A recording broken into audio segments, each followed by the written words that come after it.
नमस्कार। आज हम बात करते हैं नवरात्रों के बारे में, जिसमें भी हम बात करेंगे सिर्फ गुप्त नवरात्रों की।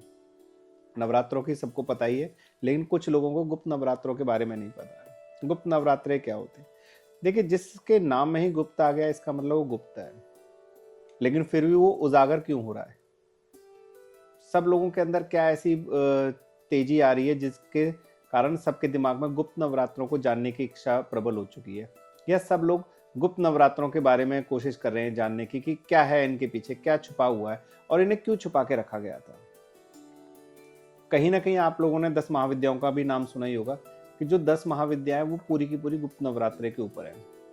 जितने भी तांत्रिक अघोरी हैं, ये गुप्त नवरात्रों का इंतजार करते हैं। जब भी साल में 2 बार आते हैं, एक मघा में आते हैं, एक आषाढ़ में आते हैं। 2026 में भी 19 जनवरी से जो गुप्त नवरात्रि वो स्टार्ट हो रही है और 27 जनवरी तक चलेगी, जिसमें विशेषकर 10 महाविद्याओं की पूजा करी जाती है जो तंत्र साधनाओं से कनेक्टेड है। बेसिकली देखो, ये पूजाएं जो होती हैं ये वशीकरण के लिए होती हैं, मारण क्रियाओं के लिए करी जाती हैं और किसी न किसी सिद्धि की प्राप्ति करते हैं जो भी लोग इन पूजाओं को करते हैं।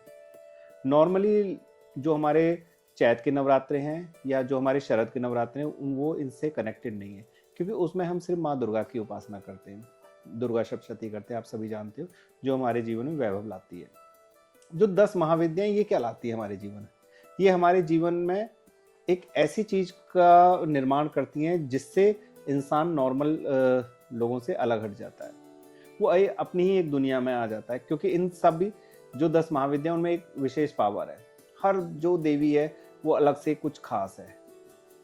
10 महाविद्याओं में जो सबसे प्रमुख देवी मानी गई है वो काली है, माँ तारा है, त्रिपुर सुंदरी है, भुवनेश्वरी है, भैरवी है, छिन्नमस्ता है, माता धूमावती है, बगुलामुखी है, मातंगी है और कमला देवी है। जिसमें सबसे ज़्यादा सब लोगों ने जो सुना होगा, माँ काली को सब जानते होंगे, बगुलामुखी देवी का भी सबको पता होगा, धूमावती देवी का भी पता होगा। बाकी देवियों के बारे में थोड़ा कम होगा, लेकिन पता सबको होगा।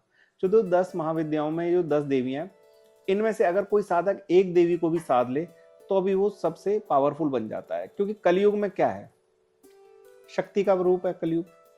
अब शक्ति का रूप कैसे है? जिसके पास शक्ति होगी।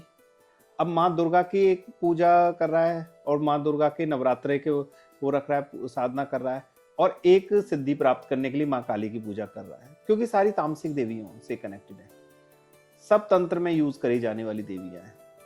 लोग बाग इनको इतनी इसलिए इनकी पूजा करते हैं जिससे कि इनको प्राप्त करके वो अनंत शक्तियां प्राप्त कर लें। क्या सबको शक्तियां मिलती हैं? नहीं मिलती हैं।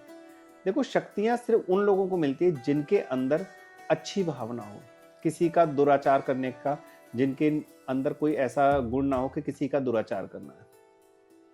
अच्छे मन से अगर हम कोई साधना करें तो उसकी हमें जरूर प्राप्ति होगी, लेकिन गलत मन से हम साधना करेंगे तो कहीं ना कहीं साधना खिन्न हो जाती है, जिसका हमें पता ही नहीं चलता, और वो हमारे रेगुलर के रोजमर्रा के जीवन में हमें कहीं ना कहीं कठिनाई लाती है। आपने कई बार देखा भी होगा कि जो साधक इन पूजाओं में रहते हैं या जो भी तंत्र वंत्र की चीजों में रहते हैं, उनके जीवन में खुशहाली रहती है कि नहीं रहती है? एक साधक है जो माँ दुर्गा की पूजा कर रहा है, एक साधक है जो भगवान की पूजा कर रहा है, शिव की कर रहा है, हनुमान की कर रहा है, और एक साधन है तंत्र कर रहा है। दोनों में क्या फर्क होगा? दोनों में फर्क बहुत क्लियर नजर आएगा आपको, उनके चेहरे देखने मात्र से पता चल जाएगा। जो अच्छी साधनाएं कर रहा है, जो माँ दुर्गा की पूजा करता है, माँ लक्ष्मी की पूजा करता है, या महाकाल की पूजा करता है, या हनुमान जी की पूजा करता है, उसका चेहरा एकदम सौम्य होगा, उसके चेहरे पे एक तेज प्रकाश होगा, एक चमक होगी। लेकिन जो साधक तंत्र के रूप में चल गया या तंत्र के पद पे चल रहा है, उसके चेहरे पे आपको चमक नहीं दिखेगी।